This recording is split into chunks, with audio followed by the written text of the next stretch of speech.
While driving back to Texas, I saw my daughter Lily's bag was unzipped. Inside, something shiny made me freeze. Jessica slammed on the brakes so hard the car shook. We almost crashed. What we found inside was something we would never find again. My name is Emily. I was driving back to Texas with my sister, Jessica, and my daughter, Lily. We had just visited family, and the trip was supposed to be simple. But something felt off that day. Jessica seemed more tense than usual, like she was holding something in. Lily barely looked up from her tablet, clutching it like it was her only comfort. I tried to ignore it, focusing on the road ahead. Then I noticed Lily's bag in the back seat was partially unzipped. I thought it was odd because she usually keeps it closed tight. That small detail stuck with me, even though I didn't know it yet. That moment was the start of everything changing. We had just pulled into a rest area when I noticed Lily's bag was still sitting in the back seat. The zipper was partially open, which caught my eye. I leaned forward, reaching back to grab it. As I pulled it closer, something shiny and metallic caught my attention through the gap. I hesitated for a second, then carefully put my hand inside the bag. My fingers brushed against a small device. It was unfamiliar, cold, and smooth, definitely not one of Lily's usual things. When I pulled it out, I realized it was a GPS tracker. The moment I recognized it, Jessica's hand shot down to the brake pedal without a word. The car jerked violently as she slammed on the brakes, making us all lurch forward. I swear my heart skipped a beat. Jessica's eyes were wide, her face pale. The sudden stop shook the car, and Lily let out a small, startled noise from the back seat. I was holding that tiny device, and suddenly everything felt heavy, like the air in the car had thickened. I looked at Jessica, trying to read what was going on, but she just stared straight ahead, her hands gripping the steering wheel tightly. I swallowed hard. "Jessica, what is this?" My voice was low but firm.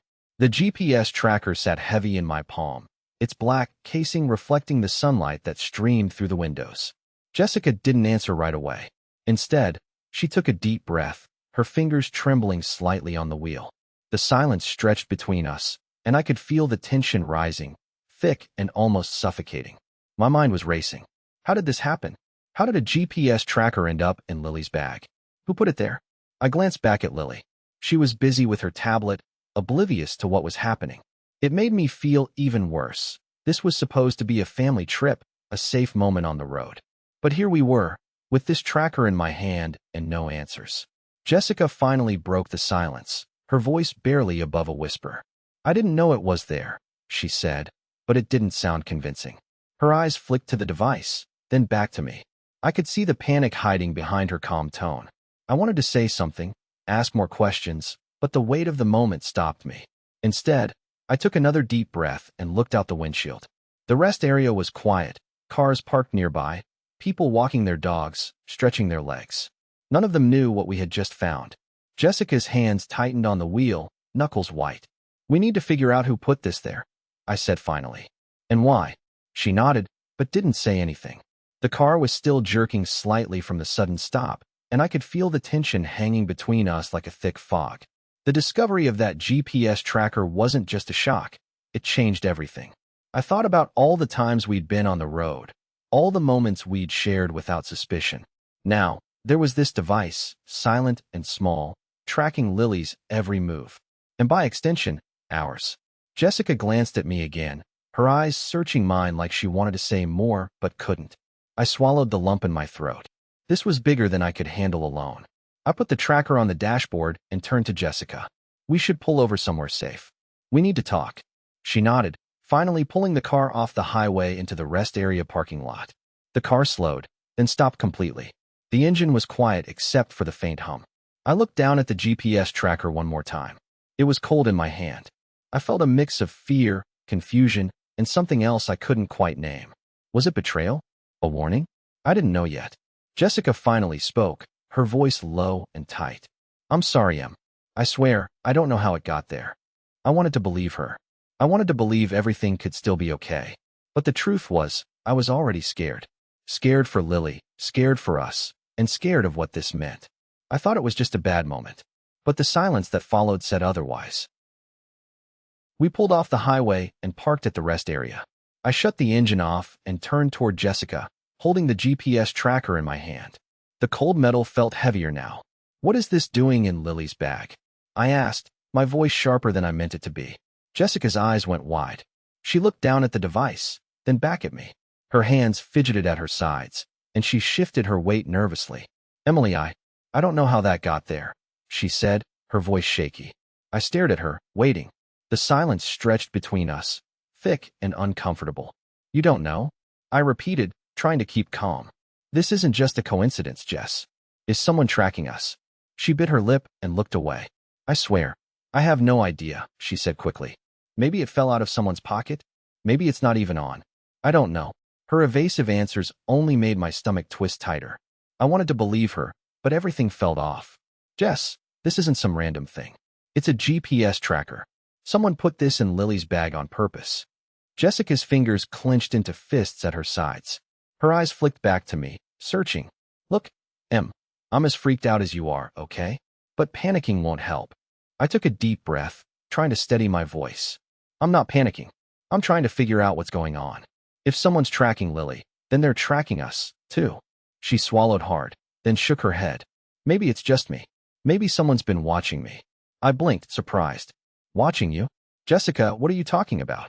She looked down at the ground, and then back up, her eyes glassy. I can't explain it right now. I just want to get back on the road and figure this out later. I shook my head, frustrated. No, we need to figure this out now. Jessica's jaw tightened. Emily, please. Let's just drive. I promise I'll explain everything soon. I don't want to make a scene here. I wanted to push harder, but the worry in her voice made me pause. Still, I kept the tracker in my hand, unwilling to let it go. Jess, if this is true, if someone's following you, then this isn't just about us. It's about Lily's safety, too. She nodded, her face pale. I know. I'm scared, too. The tension between us was thick. Neither of us said anything for a moment. The quiet felt loud in the small space of the car. Finally, I folded my arms and looked out at the empty road. Okay, we're going to get to the bottom of this. But no more hiding, Jess. If you know something, you have to tell me. Jessica swallowed and gave a small nod. I will. I promise. I glanced back at the device again. It felt like a weight in my hand, like a warning. Something that had been there all along, but none of us had seen. We climbed back into the car, the engine starting with a low hum. The rest area faded behind us, but the questions didn't. I kept the GPS tracker on the seat beside me, like a silent reminder that nothing would be the same from now on. Jessica drove in silence. The lines on the road blurred past, but my mind raced ahead. I didn't know what was coming, but I knew it was serious. And whatever this was, it was just the beginning. We got back on the road after the brake slam. The car was quiet except for the hum of the engine and the occasional sound of tires on asphalt. Jessica stared out the window, her hands clenched tightly in her lap. I kept glancing at her, waiting for her to say something. Finally, after what felt like forever, she spoke. Her voice was barely above a whisper. Em, it's not what you think, she said. The tracker, it was for me. Someone has been following me. My heart jumped. I blinked, trying to process what she'd just said. Following you? I asked, my voice sharp with disbelief. Why? How long has this been going on? Jessica swallowed hard, her eyes flicking back to me. She looked like she was holding something heavy inside, fighting to keep it in. Then she started talking, words spilling out faster than I expected. It started about 6 months ago, she said. I thought I could handle it on my own. At first, it was just little things, someone showing up where I was when they shouldn't have, weird calls that stopped when I answered. I tried to ignore it. I didn't want to drag you or Lily into this mess. I felt my throat tighten. 6 months. That's how long this had been going on, right under our noses. I kept staring at her, trying to understand why she hadn't said anything before. It got worse, Jessica continued. The person, they didn't stop. I found the GPS tracker a few weeks back. I thought maybe if I kept it hidden, I could figure out what to do without scaring you. I looked down at the device again, the small black box cold in my hand. It suddenly felt like a physical weight pressing down. Why didn't you tell me? I said quietly. We could have helped you. Jessica's eyes filled with tears. I was scared, Em. I didn't want you or Lily to worry. I thought I could fix it myself. But I couldn't. The car was silent again, only the sound of the road between us. I kept my eyes on her, feeling a mix of anger and sadness. Anger that she had suffered alone, and sadness that someone had made her feel this unsafe for so long. I reached over, placing my hand on hers. Her fingers trembled slightly under mine. I didn't say anything. Words felt useless right then. After a moment, Jessica added, "I'm sorry. I should have told you sooner." I nodded slowly, still trying to steady my breathing. The danger wasn't just hers anymore. It was ours. I thought about Lily in the back seat, absorbed in her tablet, completely unaware. We'd been driving for hours, never realizing we were being watched. The thought made my stomach twist. Jessica wiped her eyes quickly and looked straight ahead. "We need to be careful," she said. "I don't know who this person is exactly, but they know a lot about me. Where I work, when I'm home, it's creepy." I swallowed hard, feeling the weight of her words settle in my chest. "We'll figure this out," I said. "Together." She gave me a small, shaky smile. "Thank you, Em. I really need you now." The rest of the drive felt different. The road stretched out in front of us, but my mind was racing, thinking of everything we needed to do next. Jessica's secret had pulled us into something dangerous, and I wasn't sure we were ready. But I knew one thing. No matter what, we weren't alone anymore. I pulled out my phone and called the police. I told them what we found, the GPS tracker in Lily's bag, and asked if they could meet us at the next town. Jessica sat quietly beside me, her hands clenched tightly in her lap. I wanted answers, but I knew she was holding back. We kept driving, the silence between us thick. After a few minutes, I finally asked, "Who is it, Jess? Why are they doing this?" She swallowed hard and shook her head. "It's complicated. It's someone I used to know. Someone I trusted." Her voice cracked a little, and I could tell it hurt her to say it. But they turned out to be obsessed. I didn't say anything right away. That word, obsessed, made my skin crawl. I kept my eyes on the road and tried to steady my breathing. Lily was in the back seat, still glued to her tablet, completely unaware of what was happening. Jessica's hands trembled slightly on the steering wheel. "I didn't want to drag you or Lily into this. I thought I could handle it on my own," she said softly. I glanced at her. She looked smaller than usual, like the weight of everything was pressing down on her. But she was still driving, still moving forward. "We have to stay calm," I said, trying to keep my voice steady. "For Lily's sake. But we need to figure out what to do." Jessica nodded, but I could see the worry in her eyes. "I'm scared, Em. I didn't think it would get this bad." I reached over and squeezed her hand. "We're going to get through this. But we can't wait anymore." The road stretched out ahead, and every mile felt heavier. My mind raced with questions and plans. Should we change our route? Tell someone else? What if this person was closer than we thought? Jessica's voice broke the silence again. "It started about 6 months ago. At first, it was just little things, random messages, showing up where I was. I thought maybe I was overreacting." I swallowed hard. 6 months? That's a long time to keep this to yourself." She nodded, eyes fixed on the road. "I didn't want to worry you. Or Lily. I thought I could manage." The car slowed as we approached the town where the police were supposed to meet us. I parked in a quiet spot and shut off the engine. The sudden stillness made the reality hit harder. Jessica looked over at me. "I never told you because I didn't want you to treat me differently. Or to be scared for me. I'm scared now," I admitted quietly. "But I'm here. We'll handle this together." Lily looked up from her tablet, sensing the tension but not understanding it. I forced a small smile at her and said, "Hey, kiddo, want some snacks?" Jessica gave a weak smile, but I could see the exhaustion in her eyes. We were all holding on by a thread. When the police arrived, I felt a mix of relief and dread. At least now, someone else knew, and we weren't alone. But the danger was still there, lurking somewhere out of sight. Before we got out of the car, I told Jessica, "We have to be careful. No sudden moves, no surprises. We don't know what this person might do." She nodded again, pulling her jacket tighter around her. "I'm ready to do whatever it takes." I looked at her and realized just how much this had changed us. The quiet between us wasn't just fear anymore. It was determination. A quiet promise that we wouldn't let this person win. I thought about Lily in the back seat, so innocent and unaware. We had to protect her. Whatever came next, we'd face it as a family. The police officers approached, and I felt a flicker of hope. Maybe this was the start of something turning around. But deep down, I knew the road ahead was still long and uncertain. I didn't say it out loud, but the silence that followed said everything. This wasn't over. Not by a long shot. We pulled into the next town and found a small diner just off the highway. The kind of place where the booths are worn and the coffee cups have chips on the rim. Officer Davis was already there when we arrived, sitting in a booth near the window. He stood up as we came in, nodding quietly. Jessica sat down across from him, her hands folded tightly in her lap. I pulled the GPS tracker from my pocket and placed it on the table between us. It felt heavier than before, like it carried all the weight of what it meant. Officer Davis picked it up carefully, turning it over in his hands. "So this is what you found?" he asked, his voice low and serious. Jessica nodded, her eyes locked on the device. "Yes, it was in Lily's bag. I don't know how it got there, but it's been tracking me for months." She took a deep breath and began to tell the story. How it started about 6 months ago, the strange feeling of being watched. How she thought she could handle it alone. How it escalated until she finally told me. The way her voice trembled when she talked about someone she used to trust turning into a threat. Officer Davis listened without interrupting. When she finished, he looked at the device again. "We'll run this through forensics and check any signals it's been sending. We'll keep an eye out and track where the signal was going." I watched his face closely.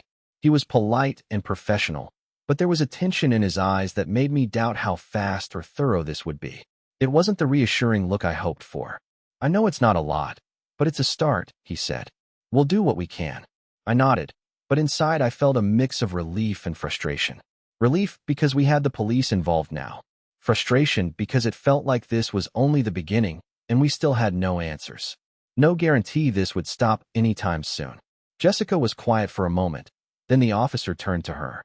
"You need to stay somewhere safe while we investigate. And here," he handed her a small card with phone numbers for victim support and emergency contacts.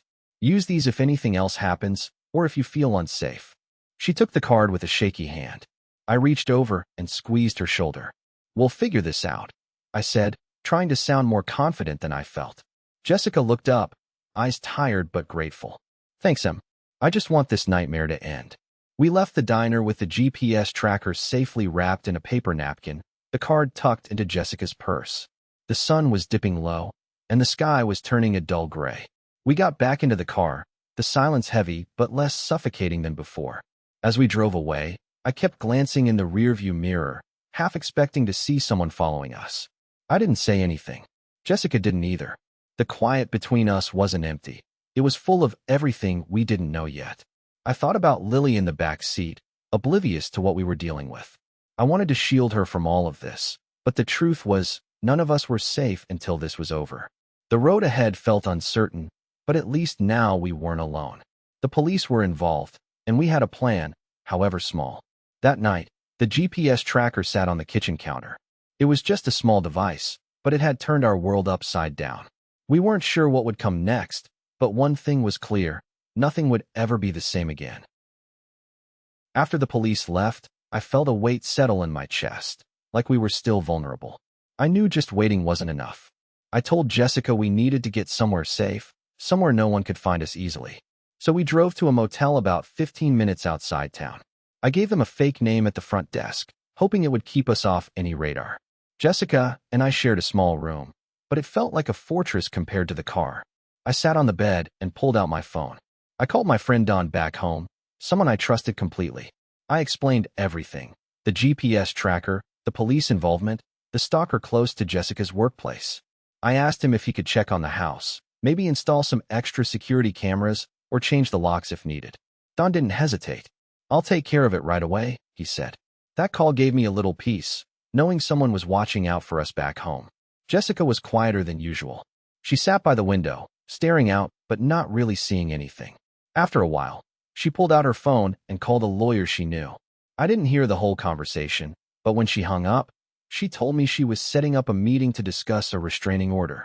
It felt like a big step, but the whole situation was urgent. We couldn't just sit and wait for something worse to happen. The motel room was small, and every noise outside made me jump. The creak of the old walls, footsteps in the hall, the faint hum of a car engine pulling into the parking lot. I found myself checking the locks repeatedly, even though I knew they were secure. Jessica noticed and gave me a small, tired smile. "It's okay to be scared," she said quietly. I nodded but didn't say anything. I just kept listening for any sound that didn't belong. We spent the evening making a plan. I wrote down emergency numbers, including the police contact Officer Davis gave us.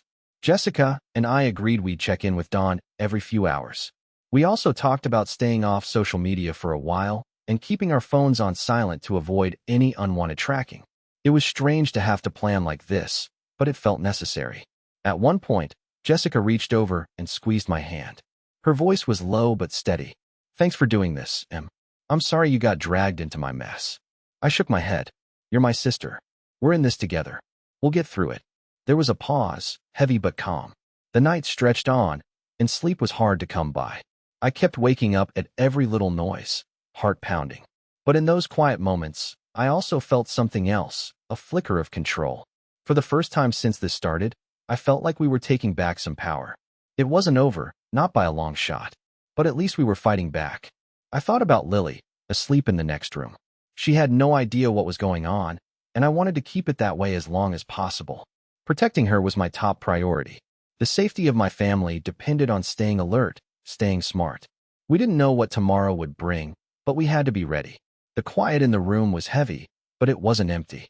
It was full of plans, of hope, and a determination I didn't know I had until now. I kept my phone close, ready to make the next call if I had to. The silence in the motel room was a fragile kind of calm. I thought it might last, but the outside world was still out there, and we weren't invisible yet. The morning after we checked into the motel, my phone rang.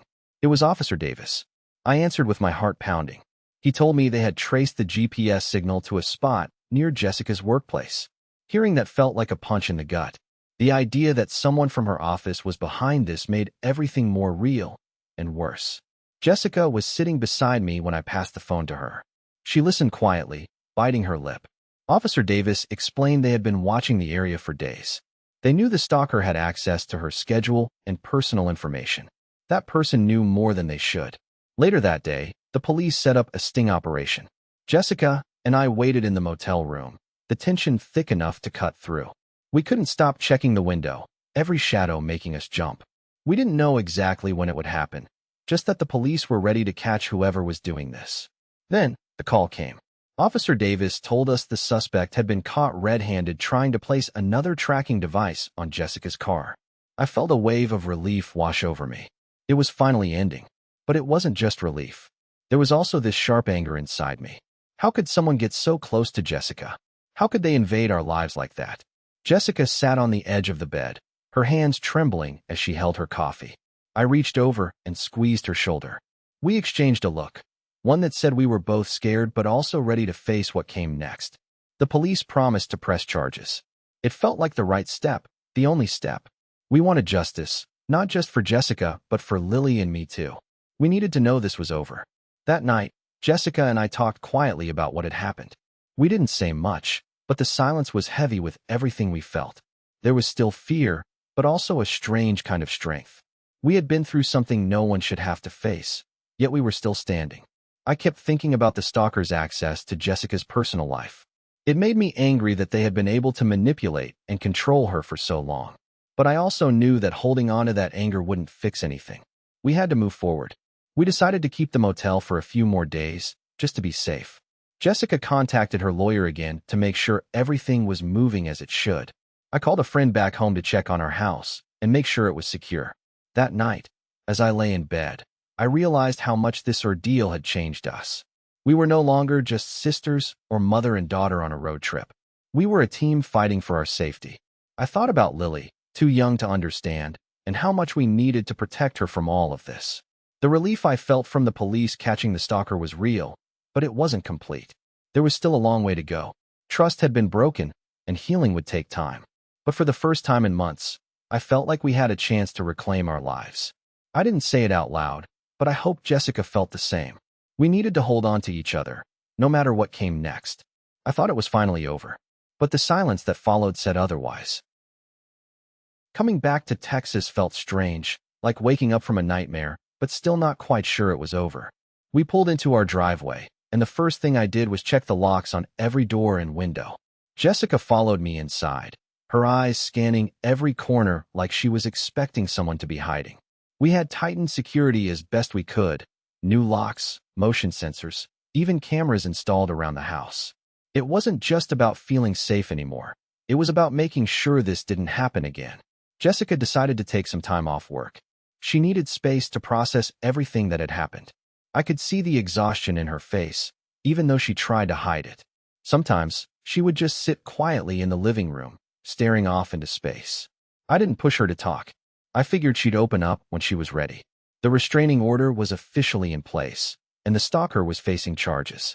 Knowing that gave us some relief, but it didn't erase the fear or the tension that lingered in the air. We talked about counseling. At first, I wasn't sure if Jessica wanted to go, but after a few days, she agreed.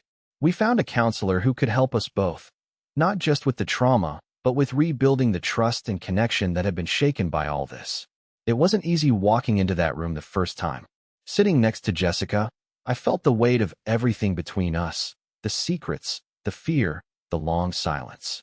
But it was also the first step toward healing. The counselor helped us put words to feelings we hadn't really named before. Jessica talked about how it felt to live with that constant fear, how alone she'd felt even with me nearby. I shared how helpless I felt, watching her struggle and not knowing how to protect her or Lily. It was raw and uncomfortable, but necessary. I think it brought us closer in a way I hadn't expected. We began to understand each other better, not just the big stuff but the small cracks that had formed over time. Lily seemed to sense the change too. She didn't know all the details, and we made sure to protect her from the worst of it. But she was quieter than usual, maybe more aware than we realized. We tried to keep things normal for her, school, playdates, bedtime stories. But the shadow of what happened was always there, just beneath the surface. I caught Jessica watching Lily sometimes, her expression soft but guarded, like she was silently promising to keep her safe no matter what. The whole experience was harrowing. I still catch myself checking the locks twice before bed or jumping at unexpected sounds. Jessica does too. But somewhere in all that fear and uncertainty, we found something stronger. Family. Vigilance. A shared resolve to never let something like this slip through again. We learned that safety isn't just about locks or cameras. It's about being there for each other, paying attention, and not letting fear isolate us.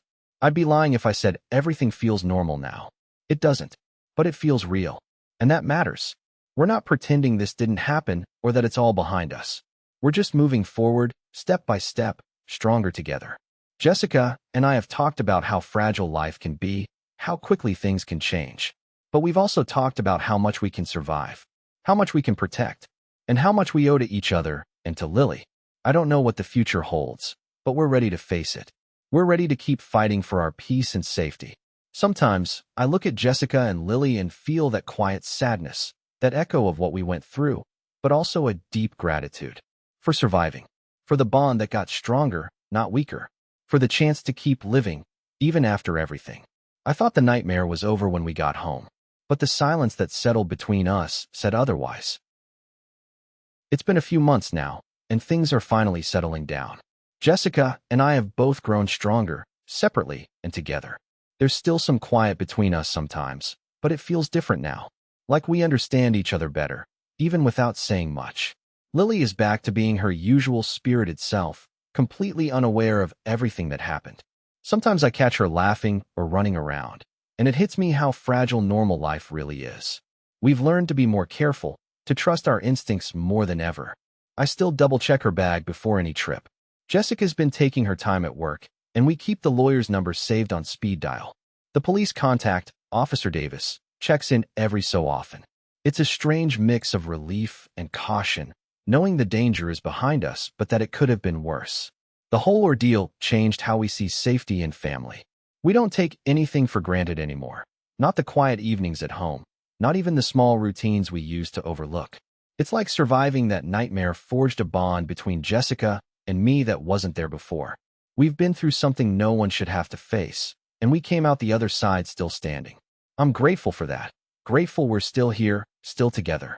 But sometimes, when the house is quiet at night, I catch myself holding my breath, waiting for something else to happen. The silence after all this isn't exactly peace. It's something else, something I'm still figuring out. If you ever find yourself in a situation like ours, please trust your gut. Don't ignore the little signs or brush off that uneasy feeling. Speak up, even if it feels scary or embarrassing at first. Fear has a way of making you want to hide or stay quiet, but that only makes things worse. Protect yourself and those you love by asking for help and taking action right away. There are people out there, friends, police, lawyers, who want to support you, and can help keep you safe. Safety isn't something to take lightly. It's okay to be cautious and to make big changes if you have to. We learned that the hard way when the GPS tracker showed up in Lily's bag. It felt like our whole world was turned upside down. But standing together, being honest with each other, and getting help made all the difference. I don't want anyone else to feel as helpless as we did before we found the courage to face it. So, if you're reading this and something doesn't feel right, don't wait. Take the step to protect yourself and your family. Your safety matters more than anything else, and you're never alone. There's always a way forward, even if it's hard to see at first. Just reach out.